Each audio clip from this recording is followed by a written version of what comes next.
Why hello! Again, it's me and I'm back for reaction to videos because I missed those and I have to finish Arcane at some point. So, there's nothing to say. We watched Act 1, Season 1. We cried. I cried. Now it's time to cry with Act 2 of Season 1. Episode 4. We won't get to see Vi, but we will get to see Caitlyn. And I'm hyped for this. Because I like Caitlyn. In case you didn't know. Arcane, Season 1, Episode 4. Let's get into it. I don't remember much of Season 1, as you saw during the trivia. Stanwyck Padidley. Huh. I don't know much about him. Well, I do, and I have something to say about this. So, Stanwyck Padidley exists in League of Legends lore, and he's actually the one who stole the creation of Blitzcrank, who is also a champion in League of Legends, but like he's a robot. Stanwyck Padidley stole the creation of Blitzcrank from Victor in the game. And every time I think about this fact, because we don't get to see Blitzcrank, okay, in the show, and obviously they took a different turn when it came to Victor and creations and stuff from the original game. But every time I see this scene, walk with me here, okay? I always wondered if it was kind of a foreshadowing, but also not, because it's more of an Easter egg if you think about it. But how Jace will basically have all the merits when it comes to Hextech. It's his inventions. Victor stays in the shadows. Every time it's Jace, we think. Jace become a counselor. Jace is the one doing the speech. Jace is the man of progress. Every time it's Jace for Hextech, never Victor. And I always wondered if it was kind of a hint to that, because the statue is someone that stole a creation from Victor.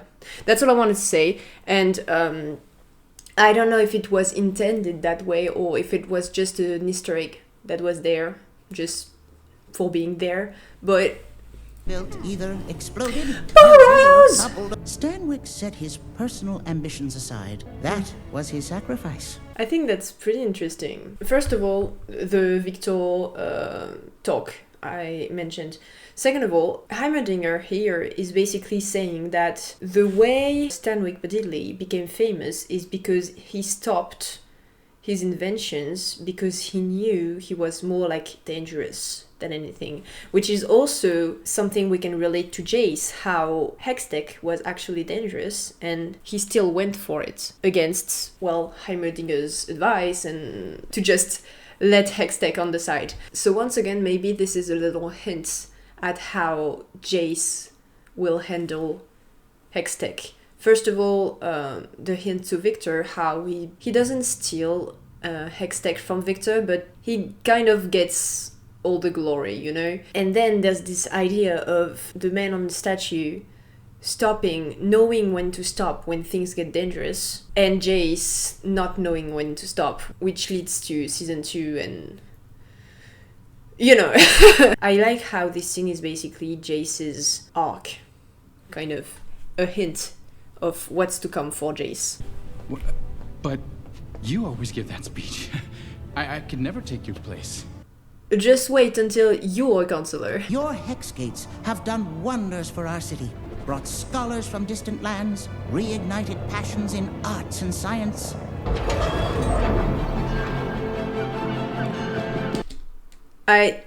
So this is the first time I noticed that we actually can see the Kiraman logo here. That's it. I was pausing just to say something, but I noticed it. So slay. Long live the Kiramans. So this probably is the Kiraman mansion, right? Imagine how extra you have to be. No, it probably isn't actually. I don't think they're that extra to just put their logo on top of their house. Actually, maybe. They like to be dramatic. So anyways, what I wanted to say, this conversation we have with Heimerdinger and Jace proves only further that Hextech was not actually the problem. Like, the Hex Gates do wonder for the city. It allows trades and scholars from other nations and blah blah blah. It's a good thing when you think about it. Just like their first inventions are good ideas. And once again, I'm saying this again, Hextech should not have been portrayed as the actual villain of the show. Season 2 shouldn't have been about how to destroy Hextech or get rid of Hextech, but how to fix the problem between Piltover and Zorn. I will say this again every fucking episode. Hextech was a good thing. The system was not. Oh!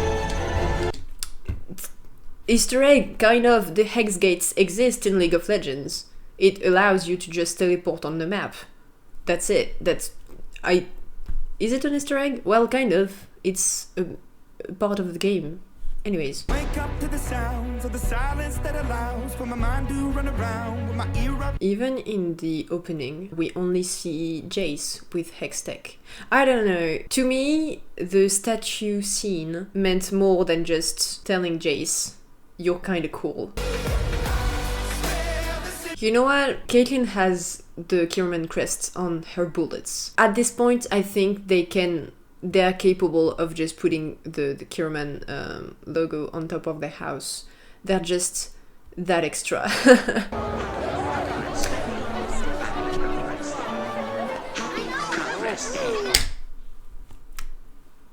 Let's talk about Progress Day for a second, because, and this is something I mentioned in other episodes, that sometimes you have things in the show that actually have much more meaning than just whatever happens, and they are never explained. So what is Progress Day? Progress Day is a celebration of something that happens in the lore of League of Legends and is actually very important to the creating of both Piltover and Zorn. Let me explain. Let's take a look at history in Runeterra. Back in the day, there used to be one same city called Oshra-Vazon. Oshra-Vazon? Zorn? You get me? What is so special about the city of Oshra-Vazon? Well, you have a lot of engineers and a lot of people of science in this city that want to do a big project. The project of the scientists of Oshra-Vazon was to create a sea passage using chemical bombs. Unfortunately, wow, who could have predicted it that bombs actually backfire? The bombs actually caused an earthquake on the city, and half of the city sunk in the ground. Now you get where I'm going. On the city, topside. It's crazy that it's not explained, because we call it the Undercity and Topside, and how they're the same city and yet they're so separated. The topside part of the city was allowed to keep going, while the other one was underground, and there were a lot of toxic gases that actually Janna, who is also a character from League of Legends. So this goddess Janna used the powers of the wind to get rid of the toxic gases underground, which basically allowed people from the Undercity to not completely die. So now you have two separated sides of the city, and in Topside there are wealthy merchants who decide to do another kind of project called the Sun Gates, which is basically the bridge we see, the huge dam we see, and these sun gates are what allows them to do sea trades, basically. So you have this top side of the city that is doing very well with anything business related, and the lower part of the city that is basically forgotten by Topside. Topside even renames their part of the city Piltover, and well, you know the rest. Progress Day is actually celebrating the building of the Sun Gates, and I think it's pretty sad that they never explained this, because Progress Day and the Sun Gates are basically the root of the divide between Piltover and Zorn. Great city of progress. Excuse me. He's a very busy man. He's not. He really isn't. Kate! Serves you right. I'm very normal. But I love the fact that it's just classic sibling behavior. Like, he is an important man, okay? He's supposed to be like greeting people, he's supposed to sell his business, right? And he sees Caitlyn is like, hold on, I have to annoy her. Give me a sec. That is so sibling coded. Like, your top priority in life is just to piss off your sibling. That's exactly what Jace does. Also, I love the fact that she just grabs him and handles him, and if I continue, I'm gonna get banned from YouTube. I'm very normal, but Caitlyn Kerman. For not following her into a career more befitting your station. She'd do anything to keep me from seeing the real world. Can we talk about this? In season 1, Caitlyn avoids, and you can see it throughout the show, how she avoids mentioning she's a Kerman. Like, she's trying to get rid of the name, basically.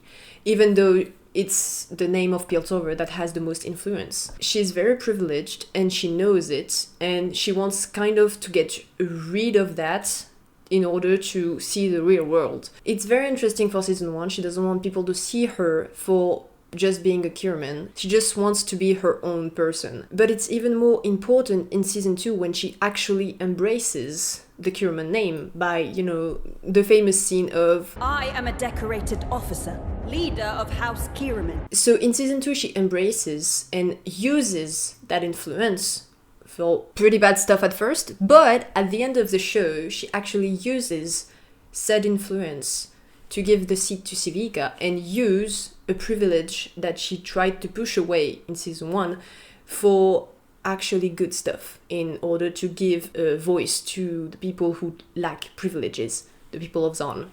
So I think it's a really good character development, and it's always funny to see her just mad at her mom for trying to keep her alive. I'm giving the big address tonight. We really have to send it to Anarchy. I love Jace and Caitlyn. Their relationship is... I really would have loved seeing their banter and like kind of teasing each other like they do in season 1, but in season 2, that would have been awesome. From your friend downtown. Corruption! Kick their ass, Echo. I'm sorry, but they look so cool. This is the coolest scene of the... The way they drop. I'm sorry, I'll never get over it. We have 5 minutes till they're out of there.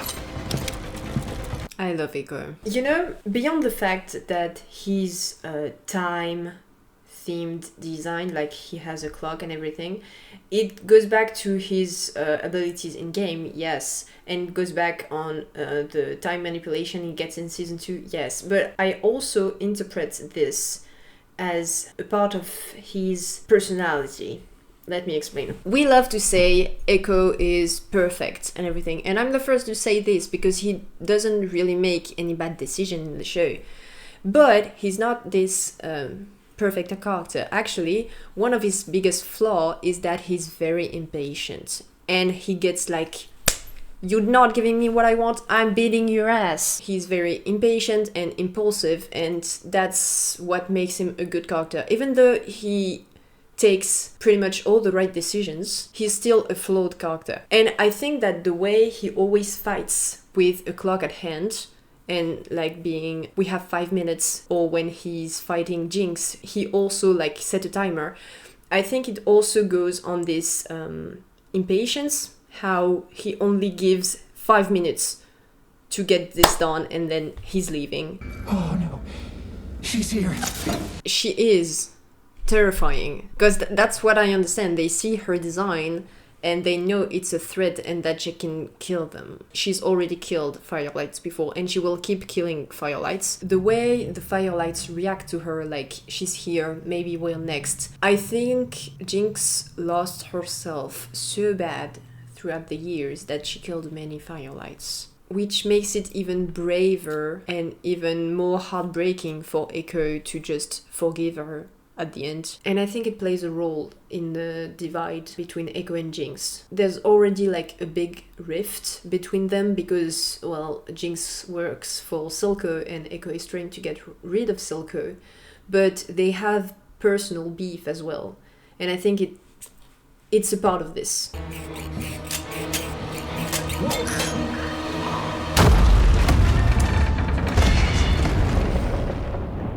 They're dead, right? Hi.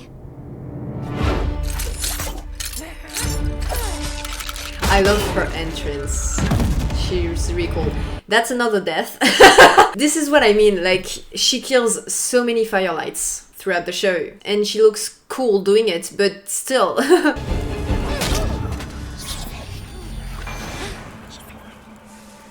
I want to fight. You're not ready.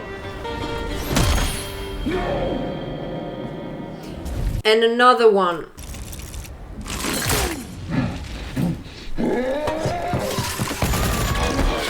See, that's what I meant with the... She kills a lot of firelights, and it's something hard to forgive. Like, he's angry as fuck, and it also plays on the impatience from Echo. Like, he knows he can't technically win the fight if he still gets into it. And he tries to get into the fight anyways, because he's like, I'm gonna whoop her ass. But, Jinx seeing pink hair and being like, Vi. She thought for basically all her life that she was never gonna see Vi again. And she sees someone with pink hair and she's like, oh, she's hoping to see Vi again one day. The same way Vi was in prison, thinking every day about how she wanted to get to Powder again. Jinx wanted nothing more than to get reunited with Vi. She just had a hard time showing it.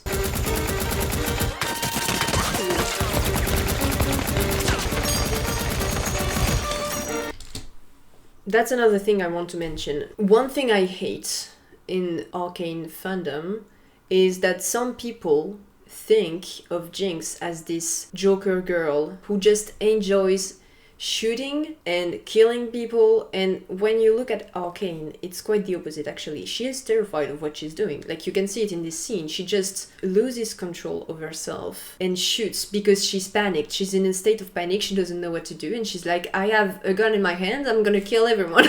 She doesn't like it. She never liked fighting, and fuck you, Silco, for making her into a weapon, because she was never into fighting since she was a kid, and she was raised into a weapon, and when she's in panic mode, the only thing she knows how to do is fire the gun. Fuck! Nautilus! Which we saw in the trivia game. Heimerdinger believes science should be used to improve lives as much as we do. We just need to show him it's safe. This is what I meant when I mentioned Victor's physical appearance in Act 1, when I was watching Act 1, because his eyes. He looks fucking tired from overworking himself with Hextech, while Jace... We stabilize the crew. While Jace is just playing around.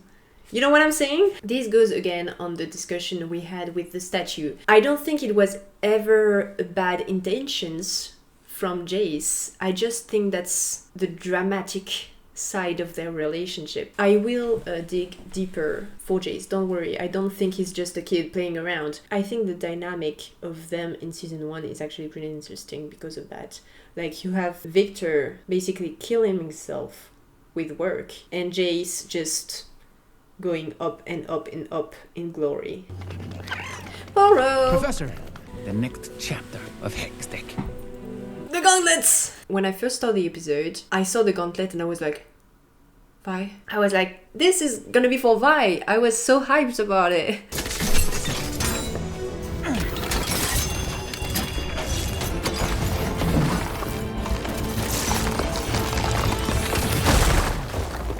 I'd like to talk about this. You see how Jace kind of struggles with the gauntlet? Like, it's heavy as fuck, and Jace is built, okay? He has a lot of muscles, but he struggles with the gauntlets, and he's got the grip on the rock, and you can still see him, like, struggle with the strength necessary for grabbing the rock. Then it crushes, like, absolutely smashes and destroys the rock, because that's the whole purpose of the glove, right? To just crush boulders. And then you see Vi with the gauntlets, and Vi is extremely gentle with them. First of all, the first second she puts them on, she doesn't struggle with them. Like, it's kind of, she just put on normal gloves. So the gloves fit her, and you can see many scenes where she's like gentle with the gloves. I think it's pretty amazing, and it shows how the gauntlets are basically just meant for Vi.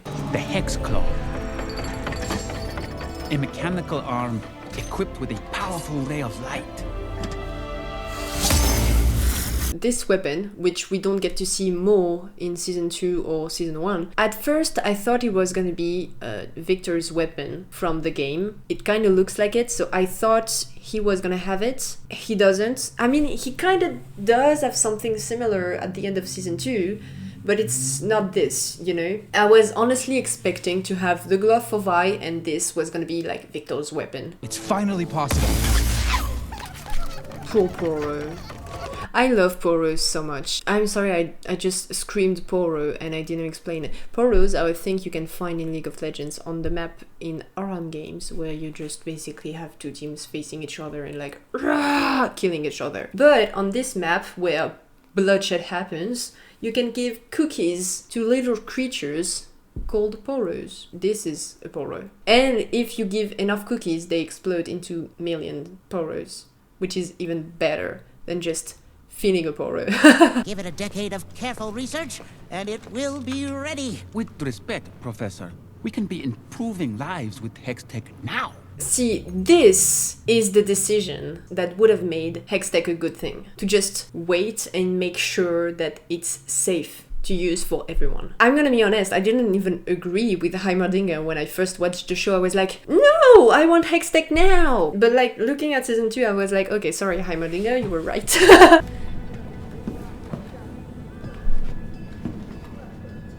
You sneaky little rat. She's so nosy for nothing. Like, actually, the fact that she's nosy is the reason why we have Arcane in the first place. She is the plot. Without her investigation on Silco, nothing happens in the show, if I'm being honest.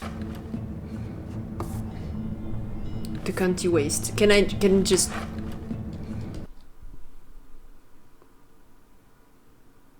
Why does she need to stand like this? Like, girl... I love just how good of a detective she is. She's actually so smart.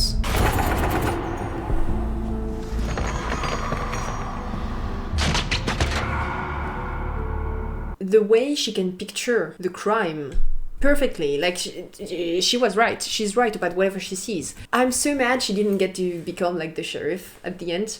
And that's why I'm hoping for a Caitvi spin-off, because she is supposed to be the sheriff of Piltover, and I want her to become the sheriff of Piltover. I want her to be a detective with a team and to solve crime and have a rom-com with Vi. I wished it was just more recognized how good of a detective she is, how good at solving crime she is. Recognition from other people in the show.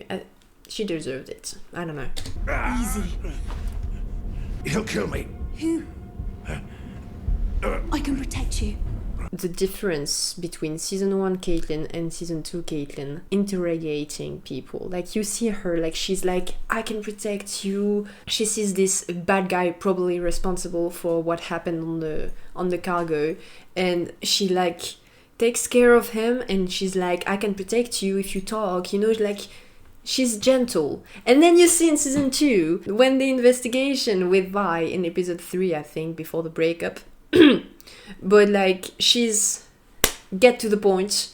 She doesn't have time for this shit. She's angry. Just the difference between those two things. I love her. Did you know I love her? Caitlyn Kiraman. Fuck you. Why does that not surprise me? Interfering in an investigation again. I can just picture her like just being annoying as shit on any investigation and still not being given any... Oh, do you think that's why she was put on the sides? Like, Marcus saw how smart she is, and he was like, you're gonna stay on the side like your mother wants, like, you know, like, he's like, oh, Cassandra Kierman, you want your daughter to be on the side? No problem, girl, I got you. Probably because he knows that she's nosy as fuck, and she does what she pleases, and that she could potentially discover whatever plan he has with Silco. I love that song. Bones UK, you'll always be famous. It was your job to make sure things went smoothly. You failed. Don't disappoint me again. Again, big scene for Civica, how she is in a position of power when it comes to like weight on her shoulder. Like she's supposed to make things go smoothly. If something goes bad, it's not Jinx's fault, it's Civica's fault. She takes the blame, but she's never granted any recognition, which is something we see change at the end of season 2 when she's given the council seat. I'm doing this for us, Jinx. The sons and daughters of Zon deserve more than their runoff. I think my big issue with Silco and Jinx is the fact that he's kind of projecting his wants and his needs and his anger on Jinx. He says, we want the nation of Zon. You can see how Powder reacts to the scene. She's like, Jinx, sorry. She kind of looks down as if she's not really into the fight, but she's doing it because he asks for it, basically. And it bothers me so much. He saw a little girl he identified to, and he was like, this is my mini-me, and she's going to have the life I wanted to have. Jinx becomes a weapon. She becomes strong, and she's ruthless, and she's a big part of the plan because part of him wanted to be that part of the plan, wanted to be strong and shit. Take some time. I don't need time. You need therapy. Take it anyhow. And once again, it plays on Jinx's ego, kind of, like the way she needs to feel useful. She felt left out when she was a kid with the gang, and now she feels like she's again somebody we don't want in the team, and she wants to fix this. That's why she's going to attack Topside. It's always this idea of she wants to belong somewhere, she wants to be useful, and she wants to be appreciated. Except that she's not meant to be useful in fights. And that's the only options she ever gets. In order to be a part of the gang, you need to fight. In order to be useful to Silco, you need to be a weapon. It doesn't fit her. And that's why she keeps screwing up. That's my wife. Don't worry about it. Fundraiser's going well. That's her wife. Can we talk about Elora? When I first watched the show, I think they had chemistry. And I don't know if that's true because I have not read the book, and I would like people to tell me if they are a thing, because I think I saw a few things about the Ambessa book they released recently. That Elora, first of all, Mel was, I think, canon queer in the book. Maybe I've been lied to. If I was lied to, I'm gonna lose it. But male, canon, queer, that's awesome. For me, I have a Jane's. I'm just kidding. From what I've seen, she takes an interest in Elora. So maybe I'm not delusional and they're girlfriends. I'm choosing to believe that. Did you know? It wasn't her.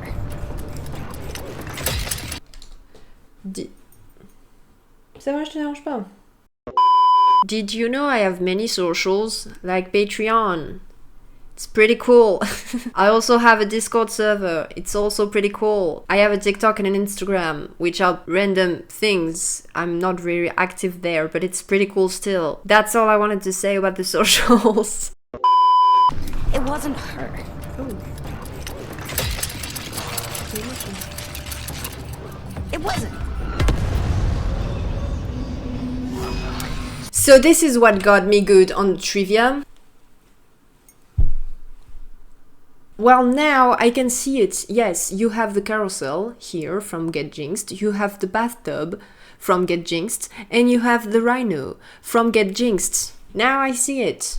You know, that's actually something we can only see in the alternative universe. You see how there's nothing on the sides, and if you look at the alternative reality, like Jinx's hideout in season 2 episode 7, you can see that she added things on the sides. I don't know, it's a small detail, but I like it. And well, now I can see the Easter eggs about Get Jinxed. It's still creepy as shit that she made Clagger and Milo as puppets, but very interesting how she didn't make Vi as puppets. There are several explanations that come to my mind, but it's gonna be for another episode.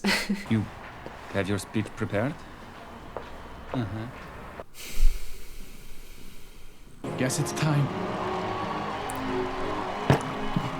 This shot highlights even further how Jace kind of hides Victor behind himself. He puts his mug, like the Man of Progress mug, on the table and it hides completely Victor. I think this shot is pretty cool because it's another hint on how Victor just gets cast away with Jace's success.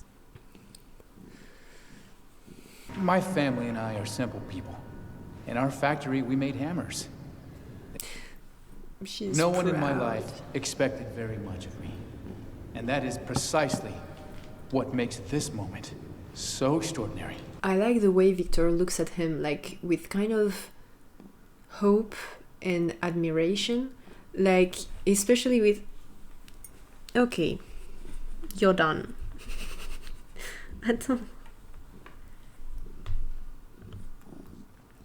Especially with his speech being like, I didn't have much before and I was nobody and shit, and that's something that resonates with Victor. And I think a part of Victor is admirative of Jace for coming from nothing and building a life of success, and that's something that Victor probably wishes he had going on with him. Like, Victor had nothing and he is kind of still nothing to the eyes of society, and seeing Jace getting recognition maybe brings hope to him. A few years ago, the Hex Gates opened their ports to the world and made Piltover prosper beyond anything we could have ever imagined. You forgot to say you let down and forgot Zahn, but it's okay. Something that, It's okay, Jace, you got it. that we will share with you when the time is right. For we are the city of progress and our future is bright. Woo! Congratulations, Jace. Awesome speech. Your mama's proud. I love how he just loves applause.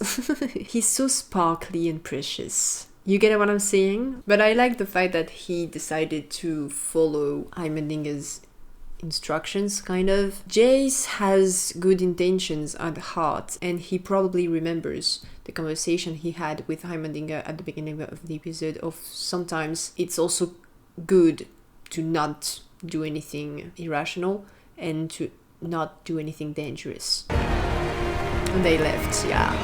It's okay, my boy. She will still end up in your bed. Don't worry about this. Lucky bastard. Last year, didn't he launch a blimp halfway across the continent? Airship, actually. An airship has a rigid metal hull. It's not a blimp. I love her so much. If I'm being honest, I was pretty neutral. Like, I liked Caitlyn in season 1 up to that. Like, I was like, oh, she's cute. And then, you know, because I knew her from League of Legends, I was like, oh, Caitlyn, that's great. She looks cute. She looks like a cool character. And then this scene comes up and I'm like, fuck, this is the love of my life. This scene of airship actually genuinely made me love Caitlyn, and she became my favorite character just because of that. You artistic diva. I love her. It's a balloon, ain't it? Sure as hell looks that way. Fuck off. Pardon us if we aren't quite so refined as you, milady. What are you even doing here, Kiraman? Don't you have a cocktail party to attend? This goes back on the idea of, first of all, her rejecting the Kierman name. Like, she doesn't like it. You can see she's uncomfortable with people making fun of that. And it also goes back on the idea I mentioned in previous episodes that she just doesn't fit in Piltover. Fire! Fire! She's the only one doing her job, though. That was so sick and twisted from Jinx, honestly. Get out! Now!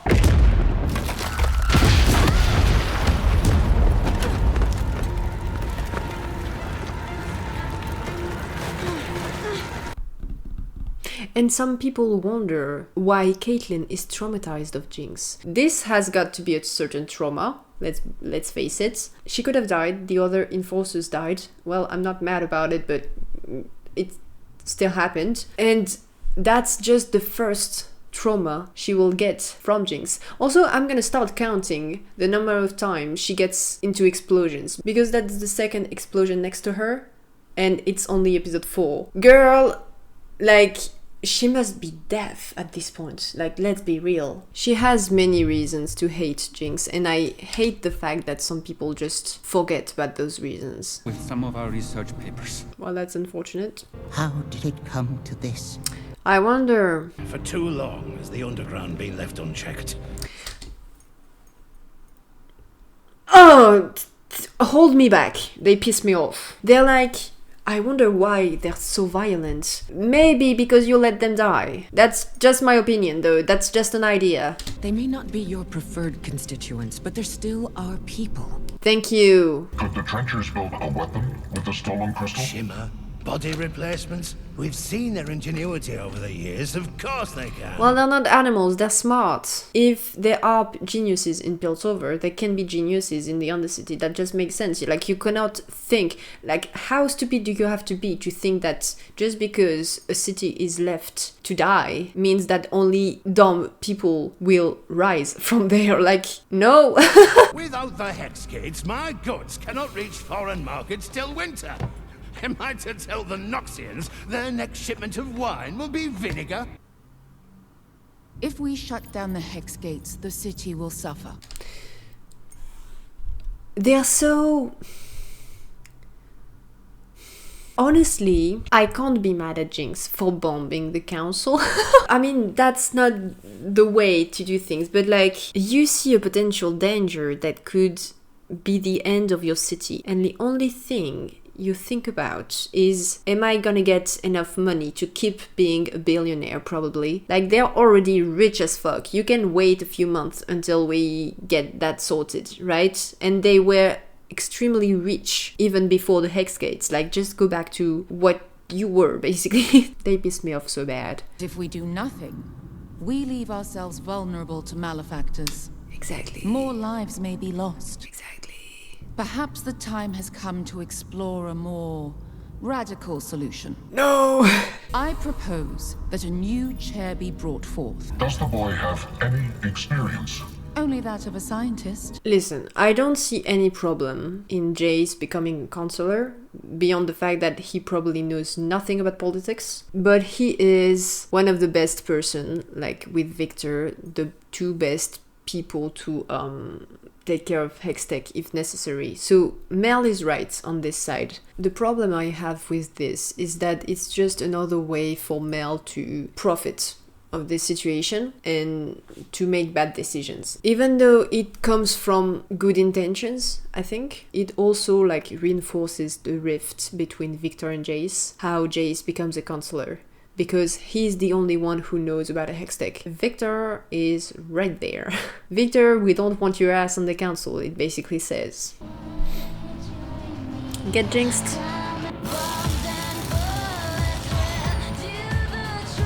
See, the rare times we see Jinx actually be happy about an activity is when she's building things. In this case, she found a new kind of energy and she loves to research it and to try to use it. She is not a fighter, she is a builder, she is an inventor, and I'm sick of her tragedy of a life. Fuck! Enforcers! Dead! Yeah. She's so proud of herself. Blown to pieces. Oh! Yeah.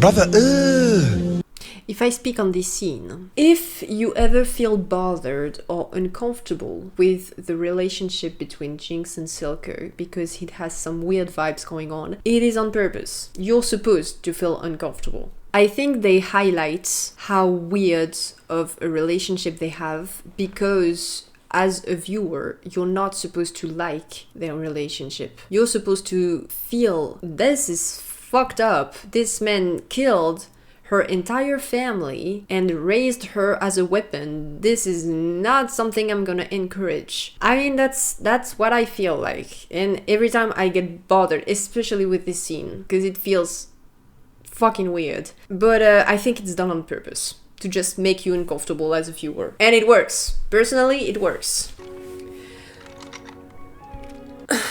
Never wanted to be a gun so bad in my life. I've had a break in the case. Shouldn't you be resting? While the trail is hot. Listen, You know how I've suspected there is a single mind behind the Undercity's violence? I think whoever attacked the square is our suspect. The same symbol... I love her so much. Can we replay that scene in slow motion? Because the little nod she does out of excitement. She's like, do you get what I'm saying? This is... I'm sorry, she is so autistic coded. I love her. I just... I need to breathe. Meow. She agreed. I need to breathe. She's like, girl, stop simping. At the botched smuggling operation at the Hex Gates. The Hex Gates? Keep up. The answer is here. Staring me in the face. I can feel it.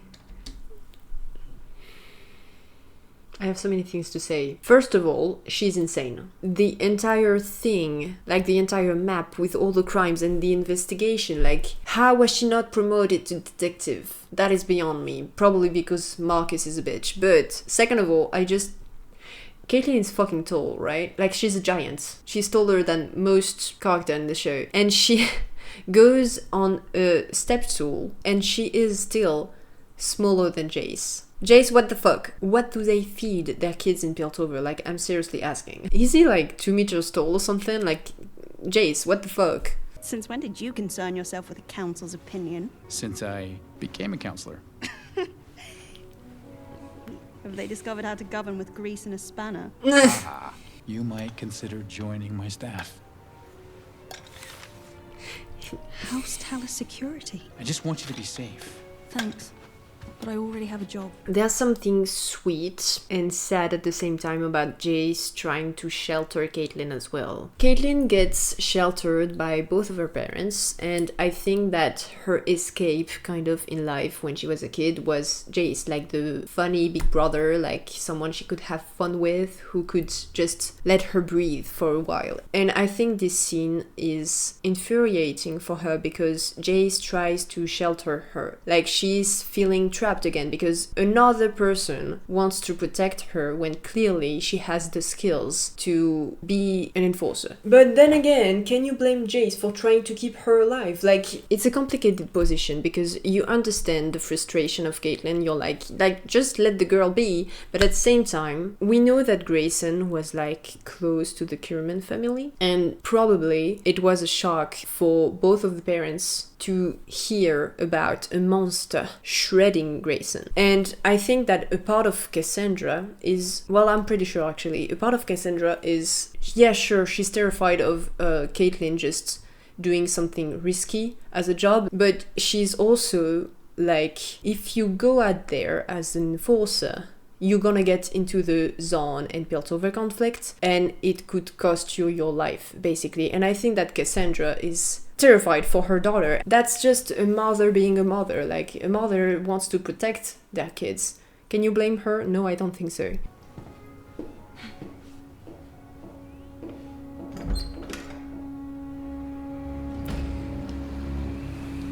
Oh, Stillwater Prison. I wonder who she's gonna meet.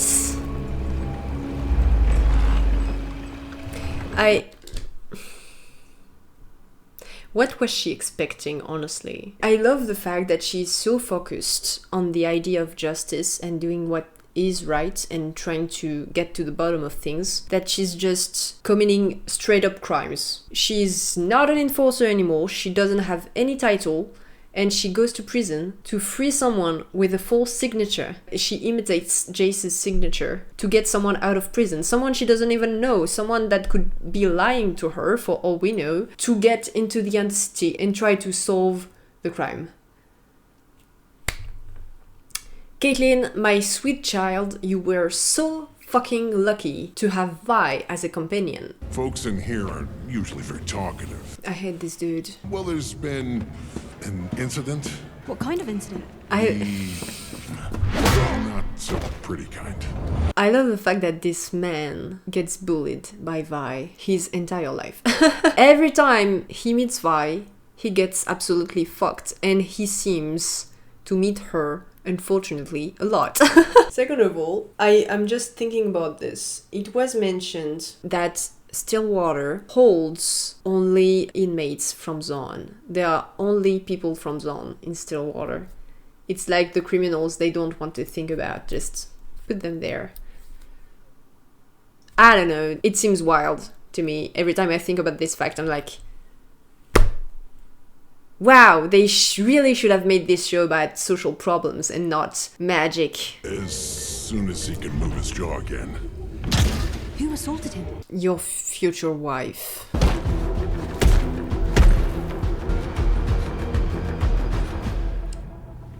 Who the hell are you? Your future wife. Caitvi cliffhanger. I love them. Honestly, Vi has so much aura. She's so cool, dude. Like, the first scene we see of her as an adult is her punching the wall and breaking the wall with her bare fists. And like the muscles on the back and the tattoos, and I actually wonder, how did she get the tattoos? Like, she got them in prison, like, thank you, but like, do they mean anything? Or were they just like cool tattoos she got? When did she get them? That's actual questions I'm wondering about. But this is it. Reactions episode 4, Arcane season 1. I still love this show. I'm still thinking about the trivia and how some of you are still teasing me about it. Listen, I can't remember everything about the show, and I haven't seen season 1 in quite a long time. Bear with me. I should have watched the entirety of the show before doing the trivia. Maybe I would have done better. You guys like to remind me that I missed out on a few things, like the Caitvi content. Listen, I'm embarrassed. I don't think I will forgive myself. But no, I love it, and I love talking to you guys, and I love laughing with you guys, and I'm always very grateful for whatever discussions we have on mainly Discord. That's where I'm more active. Join the Discord server. It's so cool. But yeah, that's it for today. I'll come back for episode 5 and episode 6 and 7 and 8 and 9 and season 2. I'll come back for them. Don't worry. I'm not done with Arcane. Not for now. I'm still very much obsessed with this show. But yeah, thanks for watching this. Thank you, Patreon members. Every day you prove me that you're the best kind of people in the world. You guys are so cute. Honestly. First of all, thank you for supporting me. But like, my Pookies on Discord, I love it. I love them. I love you, I mean. But yeah, thank you for watching. Love you guys. And I'll see you for episode 5 soon. Goodbye.